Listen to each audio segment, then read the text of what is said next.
प्रिय छात्र छात्राओं, आज की क्लास में आप सभी का स्वागत है। लास्ट टाइम जो टॉपिक हमने पढ़े थे वो आपने अच्छी तरीके से पढ़ लिए होंगे।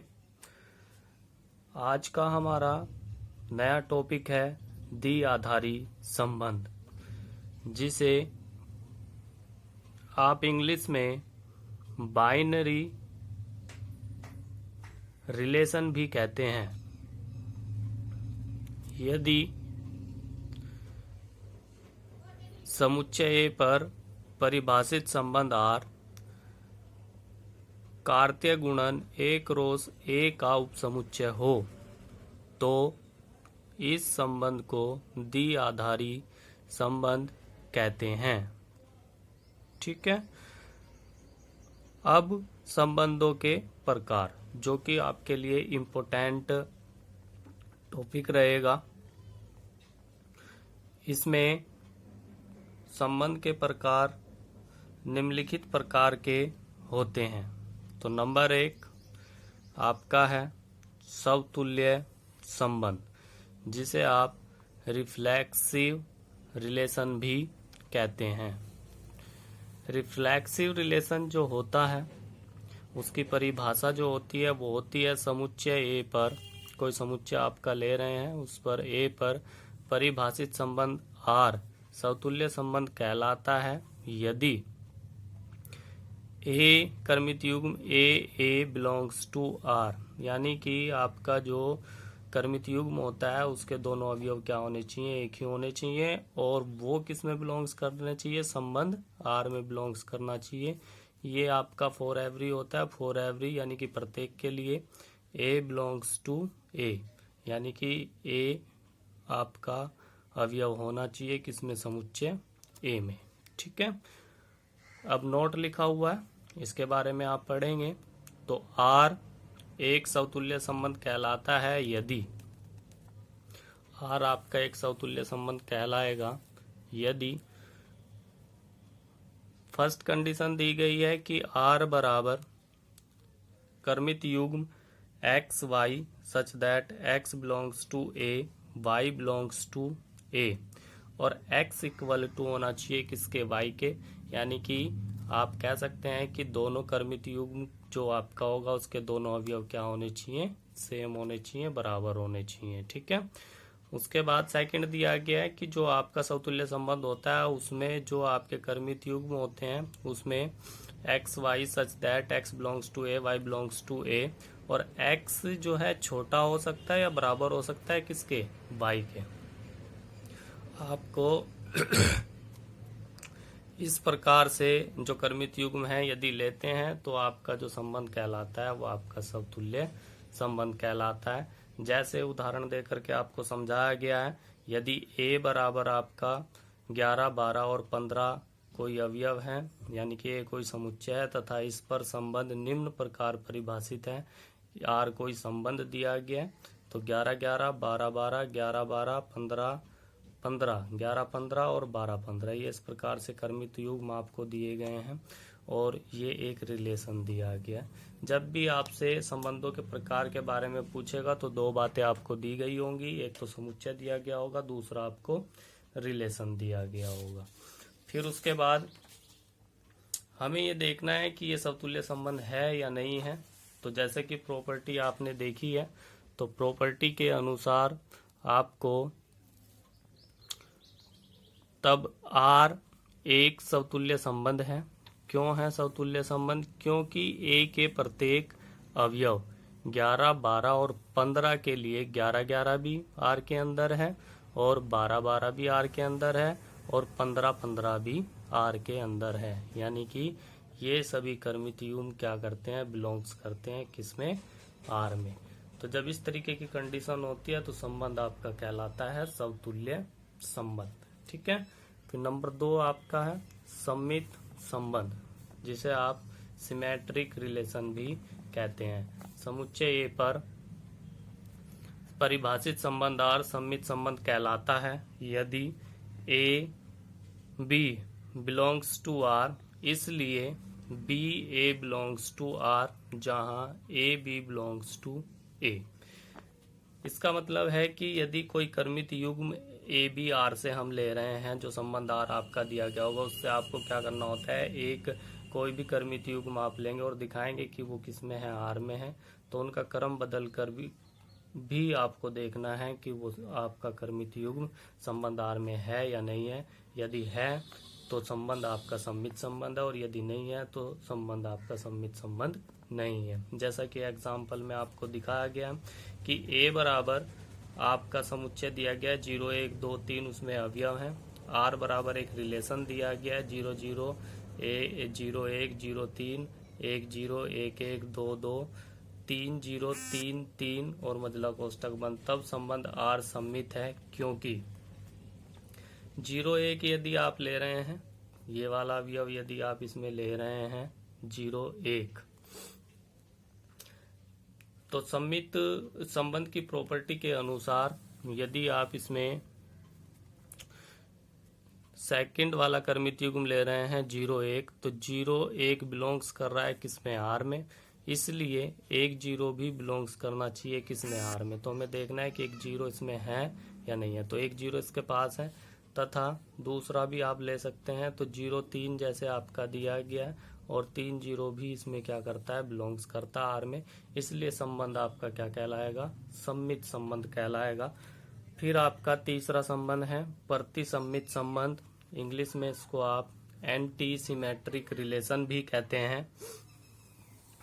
समुच्चय ए पर परिभाषित संबंध आर प्रतिसम्मित संबंध कहलाता है यदि a B belongs to R और b a belongs to R, यानी कि आपको संबंध आर से कोई दो कर्मित युग्म लेने हैं और फिर दिखाना है कि ए बराबर किसके है, बी के है, तथा ए भी बिलोंग्स करना चाहिए आपका ए का। जैसे वास्तविक संख्याओं में less than equal to, greater than equal to, less than या ग्रेटर देन संबंध प्रतिसम्मित हैं, क्योंकि a less than equal to b तथा b less than equal to a. क्योंकि इक्वल टू का साइन लगा हुआ है, इसका मतलब होता है ए छोटा है या बराबर है किसके, बी के, और बी छोटा है या बराबर है किसके, ए के, तो इसलिए ए बराबर क्या है आपका, बी है, इसलिए ये दिया गया संबंध आपका क्या है, प्रतिसम्मित संबंध है। अब आपका 4 नंबर संबंध का चौथा प्रकार जो कि आपका क्या है, संक्रामक संबंध, जिसे आप ट्रांसेटिव रिलेशन भी कहते हैं। समुच्चय ए पर परिभाषित संबंध आर संक्रामक संबंध कहलाता है यदि a B belongs to R और b c belongs to R, इसलिए ए सी बिलोंग्स करना चाहिए आर में जब a b c belongs to capital A. ठीक है, इसे आप ऐसे समझ सकते हैं कि जैसे कोई संबंध आर दिया गया है तो उसके कोई दो कर्मित युग्म आपको दिखाने हैं कि वो संबंध आर में है, तो तीसरा आपका संबंध आर में होना चाहिए, यानी कि जो भी कर्मित युग्म में कॉमन अवयव आ रहा है उसको हटा देना है और जो बचे हुए हैं उसका एक कर्मित युग्म बना करके देखना है कि वो संबंध आर में है या नहीं है। जैसे एग्जाम्पल के द्वारा आपको यहाँ पे बताया गया है, यदि ए बराबर 1 2 3 तथा संबंध आर 1 2 1 3 2 3 हो तो आर एक संक्रामक संबंध है, क्योंकि 1 2 belongs to R, 1 2 belongs to R और 2 3 बिलोंग्स टू आर। ठीक है, फिर हमें दिखाना है कि ये दो आपका कॉमन आ रहा है उसको हटा करके 1 3 जो है किस में बिलोंग्स कर रहा है, आर में, तो हमें चेक करना होता है। तो 1 3 इसमें बिलोंग्स करता है, इसलिए ये संबंध आपका कैसा कहलाएगा, संक्रामक संबंध कहलाएगा। फिर उसके बाद आपका नेक्स्ट संबंध है तत्समक संबंध, जिसे आप आइडेंटिटी तत्समक संबंध, इसे आप आइडेंटिटी रिलेशन भी कहते हैं। समुच्चय ए पर परिभाषित संबंध आर तत्समक संबंध कहलाता है यदि a B belongs to R for every a B belongs to A, इसलिए ए बराबर बी। इसे आइए से प्रदर्शित करते हैं, जैसे कि आपको दिया गया है, यदि a बराबर 1 2 3 कोई समुच्चय है तथा ia बराबर 1 1, इसे आप r भी ले सकते हैं, 1 1 2 2 3 3 1 तत्समक संबंध है, क्योंकि 1 1 2 2 3 3 बिलोंग्स टू r। ठीक है। फिर उसके बाद आपका 6 नंबर का जो संबंध है वो है आपका रिक्त संबंध, जिसे आप इम्पेटी रिलेशन भी कहते हैं। समुच्चय ए पर, इसकी परिभाषा है समुच्चय ए पर परिभाषित संबंध R रिक्त संबंध कहलाता है यदि R इक्वल टू 5 उप समुच्चय है A क्रॉस A का। ठीक है, यानी कि आपका कोई भी A क्रॉस A के क्रमित युग्मों से कोई भी संबंध ना हो तो वो आपका कहलाता है रिक्त संबंध। जैसे यदि A आपका समुच्चय दिया गया है तथा R संबंध R बराबर आपका दिया गया है a b such that A minus b बराबर 6। ये समुच्चय निर्माण में लिखा हुआ है, रोस्टर रूप में लिख सकते हैं। यहाँ पे मान रखना है, जैसे एक मान रखेंगे तो आपका कितना आएगा b का मान, इसको उधर लेके जाएंगे तो 5, b बराबर कितना आएगा -5 आपका आएगा।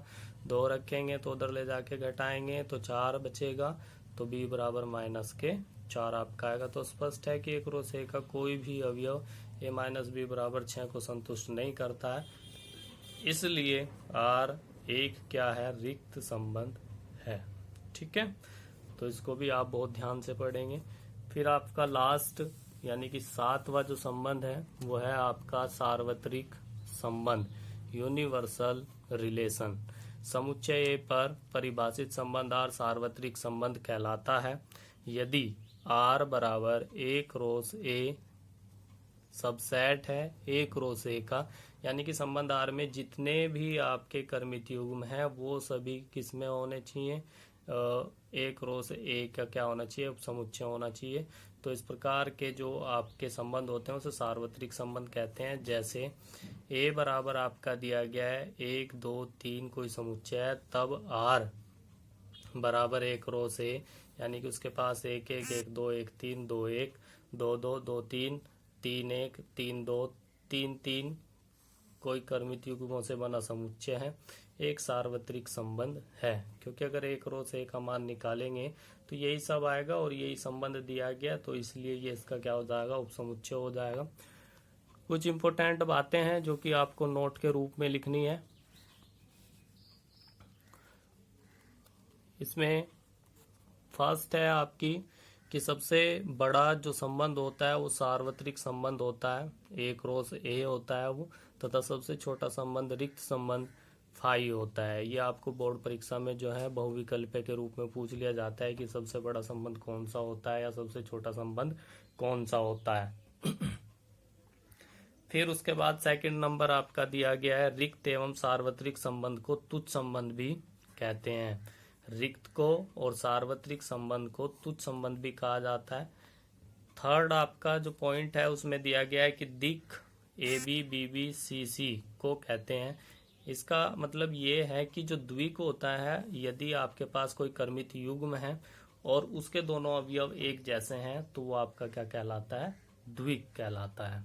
ठीक है, तो इसके बाद फिर आपका 4 नंबर का पॉइंट है। 4 नंबर पॉइंट में आपका दिया गया है कि समतुल्य एवं तत्समक में मुख्य अंतर होता है। आपने देखा कि जब समतुल्य के बारे की प्रॉपर्टी पढ़ रहे थे और तत्समक की प्रॉपर्टी पढ़ रहे थे तो उसमें बहुत ही कम अंतर था। उस अंतर के लिए ही ये आपका नोट लिखा गया है। तो समतुल्य एवं तत्समक में मुख्य अंतर होता है कि तत्समक संबंध में द्विक के अलावा, द्विक से तो आप समझ रहे होंगे कि एक जैसे अवयव वाले क्रमित युग्म के अलावा और कोई क्रमित युग्म नहीं होता है, जबकि समतुल्य संबंध में द्विक के अलावा और भी क्रमित युग्म हो सकते हैं, इसलिए प्रत्येक तत्समक संबंध समतुल्य होता है। ठीक है, फिर आपका नेक्स्ट टॉपिक है तुल्यता संबंध, जो कि आपके लिए इम्पोर्टेंट है। तुल्यता संबंध, इक्वलेंस रिलेशन। ठीक है, अब तक जो भी आपने संबंध के प्रकार पढ़े हैं उसमें आपके तीन संबंध मोस्ट इम्पोर्टेंट हैं जिसके आधार पर आपको क्वेश्चन करना है। एक आपका है समतुल्य संबंध, दूसरा सम्मित संबंध, उस पर इम्पोर्टेंट मार्क लगा लेना, और तीसरा आपका है संक्रामक संबंध। ठीक है, अब तुल्यता संबंध क्या होता है, इसको इंग्लिश में आप कहते हैं इक्वलेंस रिलेशन। समुच्चय ए में संबंध आर तुल्यता संबंध कहलाता है यदि आर समतुल्य हो, सम्मित हो, संकर्मक हो। यानी कि कोई आपका समुच्चय और रिलेशन यदि आपको दिया गया, क्वेश्चन की खास बात होती है कि इसमें आपको एक समुच्चय दिया गया होगा और एक रिलेशन दिया गया होगा। रिलेशन को दो प्रकार से दे सकता है, एक तो आपका समुच्चय निर्माण रूप में जो कि यहाँ पे दिया गया है, दूसरा आपका हो सकता है रोस्टर रूप में। ठीक है, तो तुल्यता संबंध के लिए इक्वलेंस रिलेशन इसको कहा गया है। तो इसकी परिभाषा है समुच्चय ए में संबंध आर तुल्यता संबंध कहलाता है यदि आर क्या हो, समतुल्य हो, सम्मित हो और संक्रामक हो, संकर्मक हो। तो संकर्मक होने के लिए इसमें अभी आपको जो है प्रकार में बताया गया कि किस प्रकार से आपको प्रॉपर्टीज को फॉलो करना है। तो इसी के आधार पर हम एक क्वेश्चन ले रहे हैं एग्जाम्पल के तौर पर, जिससे कि आपको समझ में आ जाए कि क्वेश्चन को कैसे हल करना है। तो ये दिया गया आपका क्वेश्चन, जांच कीजिए कि क्या समुच्चय 1 2 3 4 5 6 में R a b such that b बराबर ए प्लस 1 द्वारा परिभाषित संबंध आर समतुल्य, सम्मित या संक्रामक है। तो आपको जांच करनी है कि जो समुच्चय आपका दिया गया है और जो संबंध आपका दिया गया है वो आपका किस प्रकार का संबंध है, वो समतुल्य है या नहीं है, सम्मित है या नहीं है, या संक्रामक है या नहीं है। तो उसके लिए आपको करना क्या होता है, आपको जो भी समुच्चय दिया गया होता है उसको लिख लेना होता है। यदि वो दिया गया है ए बी सी करके तो ठीक है, वरना उसको आप ए के बराबर मान सकते हैं। तो ए बराबर ये आपका समुच्चय है, मजला कोष्टक 1 2 3 4 5 और 6। फिर रिलेशन दिया गया है जिसे आप किसके बराबर लिखते हैं, आर के बराबर लिखते हैं। रिलेशन आर इक्वल टू आपका दिया गया है कर्मित युग्म a b such that b बराबर ए प्लस 1। ठीक है, तो इसके अनुसार हमें क्या करना होता है, इसे रोस्टर रूप में आपको चेंज करना होता है। तो रोस्टर रूप में चेंज करने के लिए आपको क्या करना है कि जो आपको संबंध दिया गया है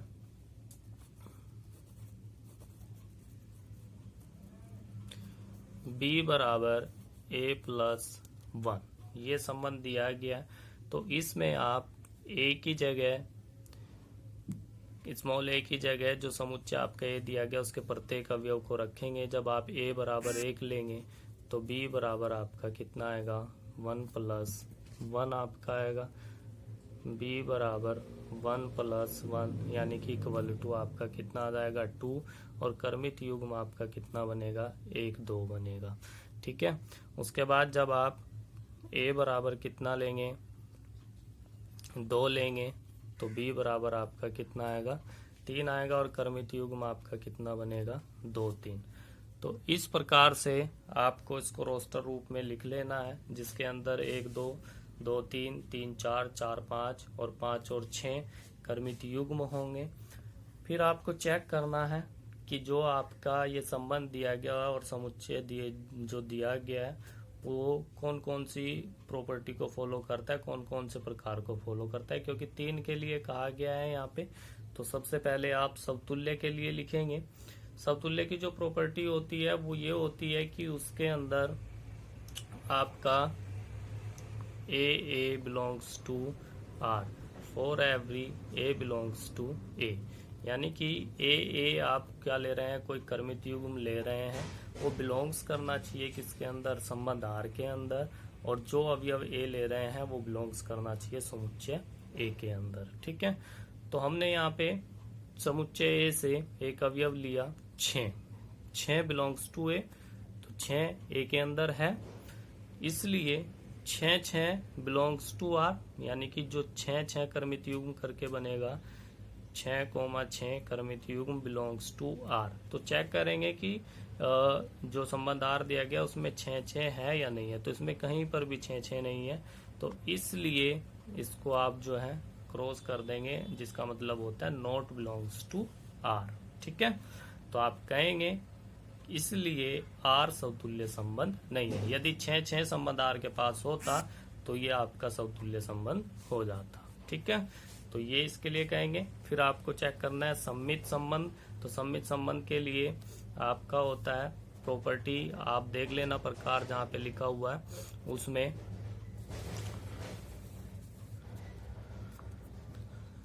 तो सममित के लिए आपका होता है a B belongs to R, इसलिए b a belongs to R. यानी कि आपको कोई कर्मित युग्म किससे लेना है, संबंध आर से लेना है, और उसका क्रम बदल करके जो कर्मित युग्म बनेगा, कह सकते हैं कि जो आपका क्रम बदल के जो कर्मित युग्म बनेगा वो भी आपका आर के अंदर होना चाहिए। तो हमने यहाँ पे संबंध आर से 1-2 कर्मित युग्म लिया जिसको हम कह रहे हैं कि बिलोंग्स टू आर, इसलिए 2-1 बिलोंग्स टू आर होना चाहिए। लेकिन 2-1 संबंध आर में कहीं पर भी नहीं है, इसलिए इसको भी आप जो है नॉट बिलोंग्स टू लिखेंगे। तो 2-1 नॉट बिलोंग्स टू आर, इसलिए आर सममित संबंध नहीं है।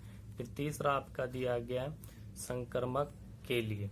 तो संकर्मक के लिए जो आपकी प्रॉपर्टी होती है वो आपकी होती है कि यदि a B belongs to R या फिर आपका b c belongs to R. ठीक है, इसलिए आपको दिखाना होता है कि जो कॉमन होता है वो हट जाता है। ए सी बिलोंग्स टू आपका किस में होना चाहिए, आर में होना चाहिए, और a b c belongs to किस में होने चाहिए, ए में होना चाहिए। तो ये इस प्रकार से हमें प्रॉपर्टी यूज करनी है। ये रफ कार्य है यहाँ पे।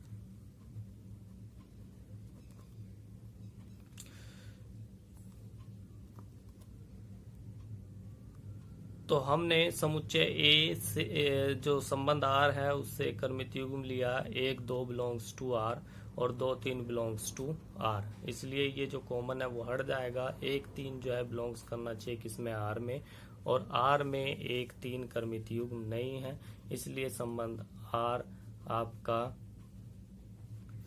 संकर्मक संबंध नहीं है। इसी क्वेश्चन के अंदर यदि आपसे पूछ लिया जाता कि बताएं कि दिया गया संबंध जो है वो आपका तुल्यता संबंध है या नहीं है, क्योंकि तीनों संबंध समतुल्य संबंध, सममित संबंध और संकर्मक संबंध तीनों नहीं है, इसलिए ये आपका तुल्यता संबंध भी नहीं है।